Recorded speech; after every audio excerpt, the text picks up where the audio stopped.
recognize our Director of Child Nutrition. I tell everybody Kim Carter is the head of everything to do with food.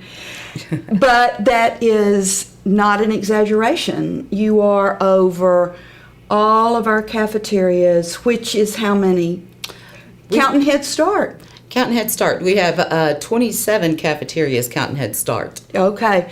And the only school that doesn't have a cafeteria is Pays. So all the other schools, you are in charge of everything to do with the food for those cafeterias. Pretty much.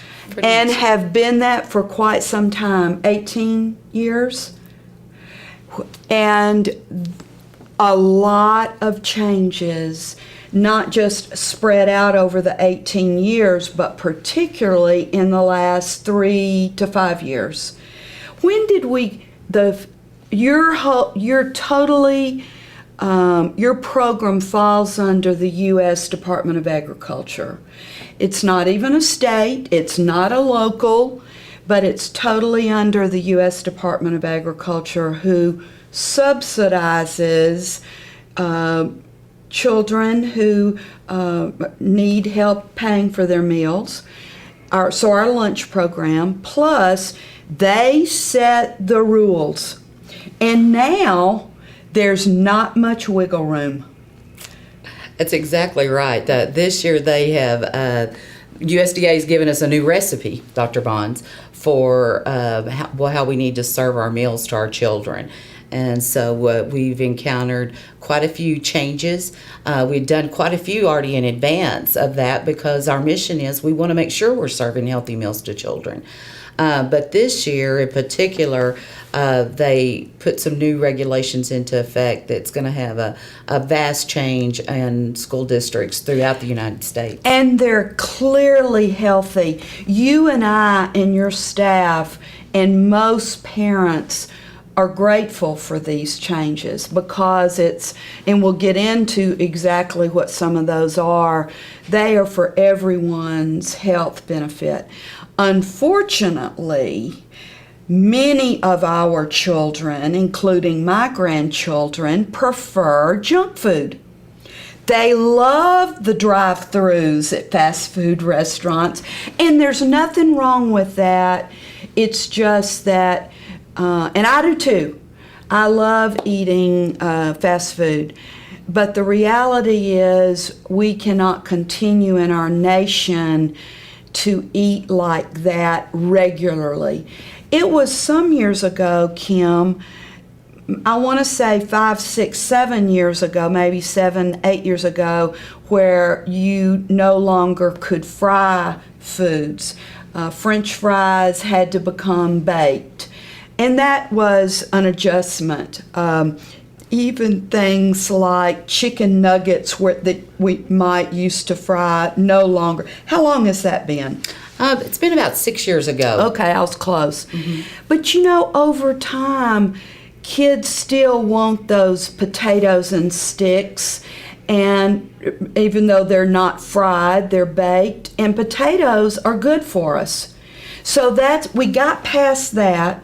We got past a while ago where we had to go from whole milk down to greatly reduced fat. What kind of milk can you serve now? We're only allowed to offer 1% unflavored milk, and all of any flavored milk we offer has to be fat-free. So flavored milk meaning the good old chocolate. So that was in the last few years. So the big change now, and your staff started last year experimenting, knowing it was coming, experimenting primarily with whole grains. Now, many children and adults like good old white bread, white hamburger buns, white hot dog buns, and that is not nearly as good for us, we know, than that has whole grains in it.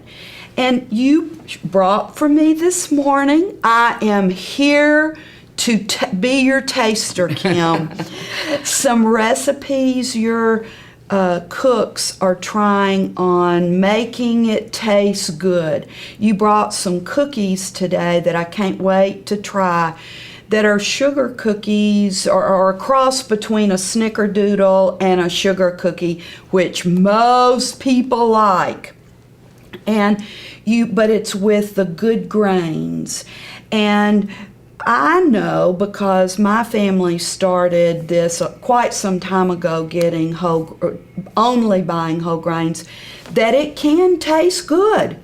But it's getting our little young'uns to taste something that is tan or a little browner bun or bread than they're used to. So y'all, and pastas even. So what else are y'all? We're going to have to also have more fruits and vegetables instead of as many sweets. But fruits kids need, if they can just start learning to eat fruits when they're little, it's so much healthier. Tell me about now what a child must take on their plate, especially if they're on free and reduced lunch rate. Well, starting this year, one of the new requirements is that on the school tray that a child's going to need to select either a fruit or a vegetable. One or the other. One or the other with every meal that's selected this year. What vegetable do school children mostly prefer? We have about... I think I know. You tell me and I'll tell you. Well, certainly potatoes are the children's favorite from what we've seen in the past. And we're hoping to change part of that a little bit with creating some other healthier vegetables and giving them a bigger variety this year. What about corn? Corn's a pretty high selection too among the children, as well as beans go over fairly well. And green beans or ranch style beans? More like brown beans. Yeah, brown beans, more your lagoon type beans, go over well with the children in our district. Okay. So how are you hoping to help them to try what other vegetables are you hoping?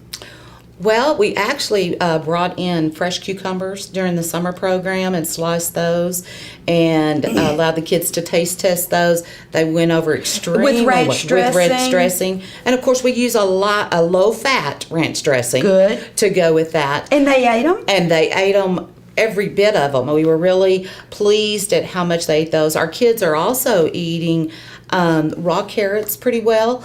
And with ranch dressing. And so, but that combination there, it's getting them the vitamins that they need, and then and they're taking and consuming that. And so we find that's very important to us. We want kids not to only select, but for it to be healthy, they have to consume the product too. Absolutely. We don't want them scraping it in the garbage. So what about fruits? What is the fruit most San Angelo children prefer? Probably peaches are probably one of the highest things that they take really well. Oranges is probably about their second of the fruit selections that we offer. Apples and grapes? Apples, they take fairly well. We haven't actually offered grapes on the menu. We are looking at bringing those on. They're expensive, aren't they? They are a little expensive, bringing those on, and but we're going to experiment with those this fall. Okay. Raisins for years some children really like. Do y'all serve, is that? We've not found those to be taken very well by the children on the raisins. So we haven't menued those, but those are, here again, we're going to try to open up that door and provide some different varieties in those. And dried raisins are a wonderful snack. Absolutely. For children. And so I think our children are not exposed to them as much at home, I don't think, any longer. And so it helps if they're exposed at home to some of these different fruit selections. And that helps us to introduce the new ones as well, too. So what about what is the main protein that children like? Oh, their favorites, chicken nuggets throughout the district. And you bake those. And then what after that? Pizza. Well, and there's some good things about pizza. Of course, I love pizza. Do you mainly serve cheese pizza or with pepperoni? It's cheese or pepperoni pizza that we offer. Okay. And what is good about that in case someone is thinking that's only a fast food that has no nutritional merit? That's really not true. It's really not, because the pizza that we're purchasing for the school district, we're looking at that nutritional value associated with it. So it's difficult to compare it to, say, pizza you're going to buy in a commercial restaurant here in town. But you've got we use low-fat cheese on all of our pizza. The pizza that we're going to buy for this year, we're going to do whole grain crust on the pizza as well too, as well as you've got red vegetables in there that are packed with vitamins, your sauce that you're using on that.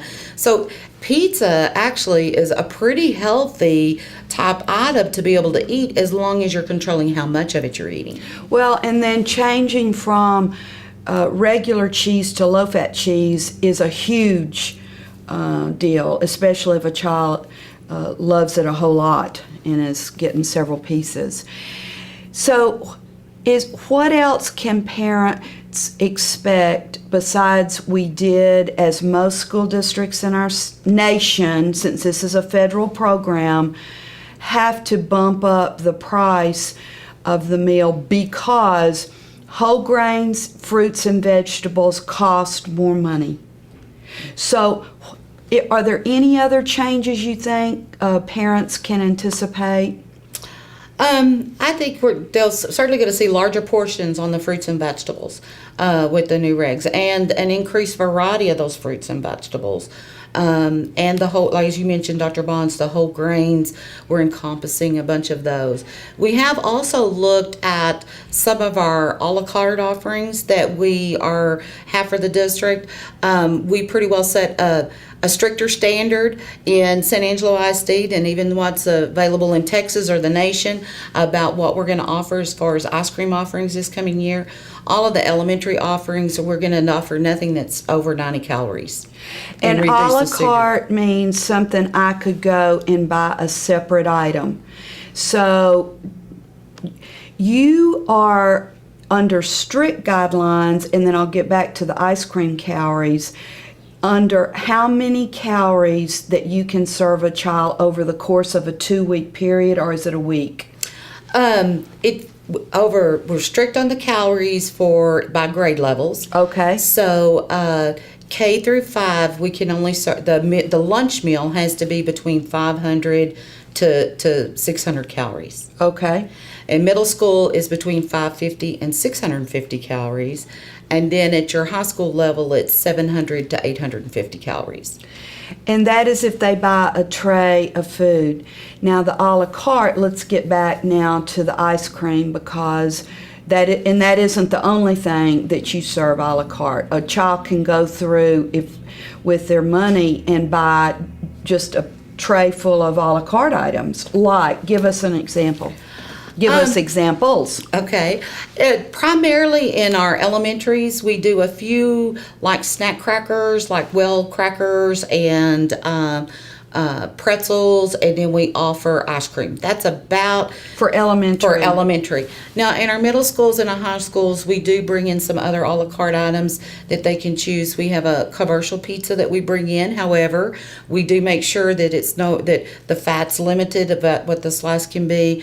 The same goes. We bring in a breaded chicken sandwich that we make ourselves. It's very similar to what Chick-fil-A may offer. It's a high premium type chicken breast. We offer those. It's additional entree offerings. We do offer some chips in the district and the secondary settings, but all of those are baked chips. And we have nutritional guidelines on anything that's brought in. Nothing can be over 35% fat per serving. Nothing that there's restrictions on the amount of sugar that can be in anything that's offered in the district. We're also, restricted as a district that you can't offer any carbonated drinks at all. So we can only offer. In our middle schools and our high school, we offer bottled water for sale. We only do 100% juices that are available, or we offer slushes that are made with are at least 50% juice. Wow. Juice. And so we really try to make sure those things, even if they're offered in that setting, are still have some nutritional standards associated with them. And kids really buy those slushes? They love those slushes. I love those slushes. And they're getting, and drinking those slushes is providing them, it's like having a half cup serving of fruit. Wow. By taking those slushes. And that's because of what we're buying. Now, you can't always go out on the commercial market and buy slush and obtain the same kind of results. That's more flavor than the real juice. Yes, ma'am. Wow. Well, how many people work for our food service program, Kim? We have 167 employees in our department.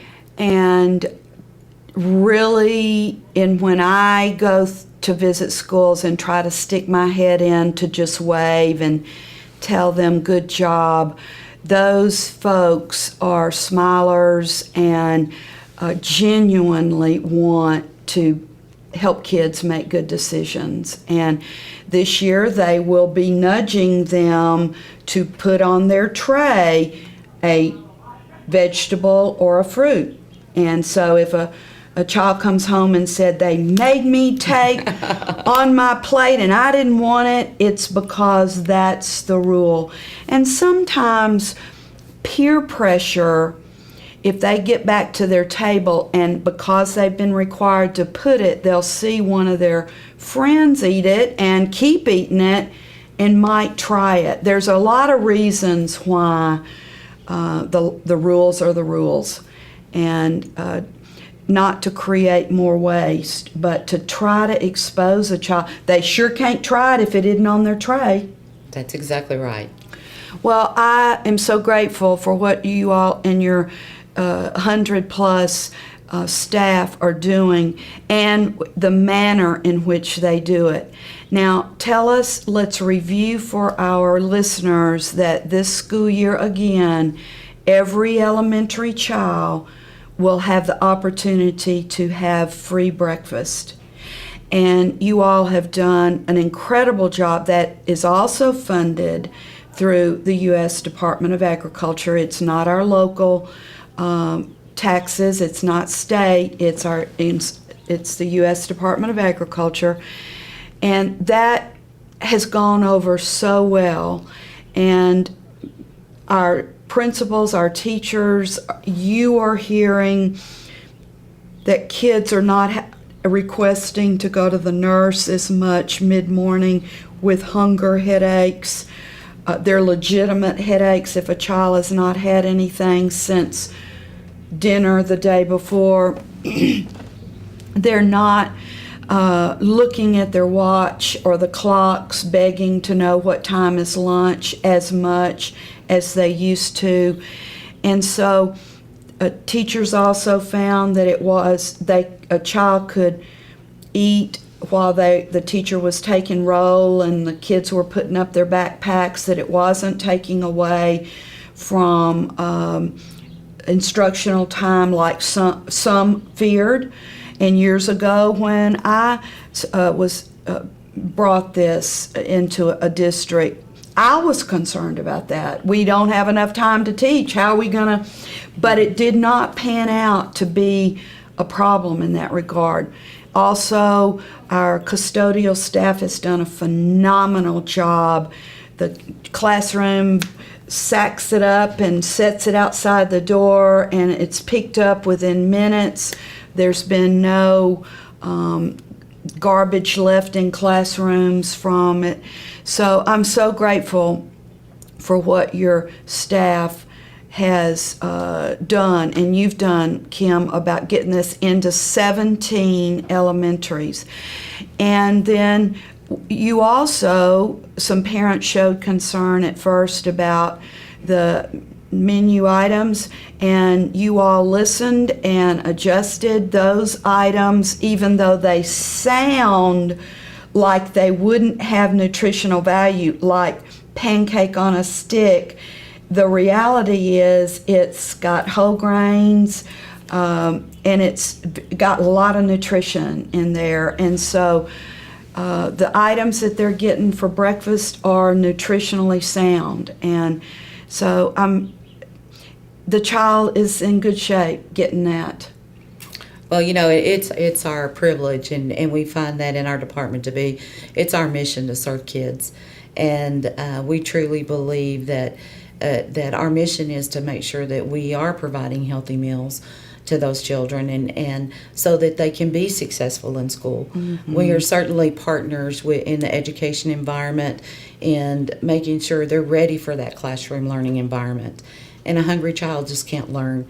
And I so appreciate the support that the administration, Dr. Bonds, you have given, and the teachers and the custodial staff about bringing that breakfast program on. Because it impacted a lot of people. It did. It is truly a partnership in bringing that about. And we're just impacting so many children's lives. To help their day get started, and to be able to listen. And since our district, if not our whole nation, has growing numbers because of our economy of children that don't have as much to eat at home, the meals they get from your staff, and I know your staff knows this because they talk about it, sometimes are the best meals kids get. And your staff and you take that so seriously.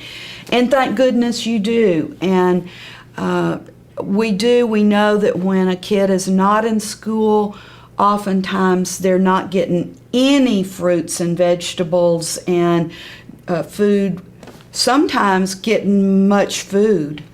And so I love watching your staff, men and women, smiling at kids when they're coming through the line, making eye contact, saying, "How you doing today? I like your hair. That's a pretty bow." They realize this is a child who can't get enough encouragement. You're exactly right. They don't just think it's a machine. So I love that. Well, and they love their jobs. It's obvious. It's obvious they do. I mean, when we have cafeteria managers there that can have 400 or 500 kids come through their lines and call them nearly all by name. I mean, they know. And know if their dog didn't do well the night before. Exactly, Dr. Bond. Exactly. Or that they're going to see Grandma that weekend. I love that because they genuinely feel part of the team that is helping that child grow to be what they can be. Exactly. Well, thank you so much. And I look forward to several more years of being a partner with you. Well, we look forward to it too. Thank you. Thank you, Kim.